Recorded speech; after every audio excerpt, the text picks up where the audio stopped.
क्या तुम यकीन करोगे कि तारीख में एक ऐसा आशिद भी गुजरा है जिसने तीरों को रोकने के लिए किसी लोहे की ढाल का नहीं बल्कि अपने नंगे हाथों का इस्तेमाल किया। ये अहद का मैदान था, जंग की शिद्दत उरूज पर थी और दुश्मन का हदफ सिर्फ एक हस्ती थी, हजरत मोहम्मद सल्लल्लाहु अलैहि वसल्लम। इस नाजुक वक्त में जब कोई आर बाकी नहीं थी, तब हजरत तलहा हुजूर सल्लल्लाहु अलैहि वसल्लम के आगे दीवार बनकर खड़े हो गए।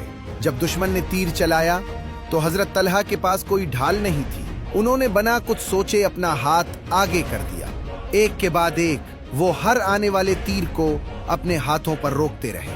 तीर लगते रहे, लेकिन उन्होंने अपना हाथ नीचे नहीं गिराया, क्योंकि वो जानते थे कि अगर हाथ हटा तो तीर उनके महबूब सल्लल्लाहु अलैहि वसल्लम को लग जाएगा। लेकिन जब उन्हें होश आया तो उन्होंने अपनी तकलीफ की परवाह नहीं की, बल्कि सबसे पहले पूछा, क्या अल्लाह के रसूल सल्लल्लाहु अलैहि वसल्लम सलामत हैं? यही वो मोहब्बत थी जिसके लिए हुजूर सल्लल्लाहु अलैहि वसल्लम ने फरमाया, जो किसी जिंदा शहीद को देखना चाहे वो तलहा को देख ले।